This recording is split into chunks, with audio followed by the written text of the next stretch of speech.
இன்றைக்கி ரொம்ப ரொம்ப ஹெல்த்தியான உளுந்து யூஸ் பண்ணி முட்டை ஊத்தாப்பங்க. இது வெயிட் லாஸ் பண்ணுறவங்களுக்கு மட்டும் இல்லாமல் எல்லாத்துக்குமே ஒரு சூப்பரான பிரேக்ஃபாஸ்ட் சாய்ஸுங்க.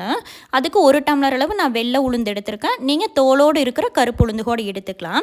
2-3 டைம் நல்லா வாஷ் பண்ணிவிட்டு எதில் உளுந்து எடுத்தீங்களோ அதுலேயே 1.5 டம்ளர் தண்ணி விட்டு குறைஞ்சது 1 மணி நேரம் ஊற வச்சுக்கோங்க. இந்த அளவுகள் தாராளமாக 8 ஊத்தாப்பம் வருங்க. 1 மணி நேரம் கழித்து டேரெக்டாக மிக்ஸி ஜார்லேயே சேர்த்திக்கலாம். நீங்கள் ஊற வச்ச தண்ணியவே கொஞ்சம் கொஞ்சமாக தெளித்து விட்டு விட்டு ஒரு 5 நிமிஷம் போல் அரைச்சாவே மாவு நல்லா பொது பொதுன்னு நைஸாகவே அரைச்சிருங்க. அது கூடவே 2 முட்டை சேர்த்திக்கோங்க. ஒரு பெரிய வெங்காயம் கட் பண்ணது சேர்த்திக்கோங்க. ஒரு கேரட் திருகுனது சேர்த்திக்கோங்க.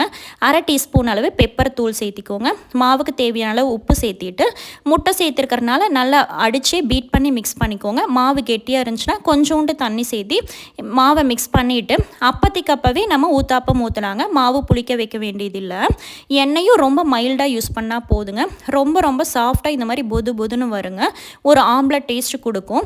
ரொம்ப ஈஸியான மெத்தடு, ரொம்ப குயிக்காக செஞ்சிடலாங்க. தக்காளி சட்னியோட அல்டிமேட்டாக இருக்கும். ட்ரை பண்ணிக்கோங்க.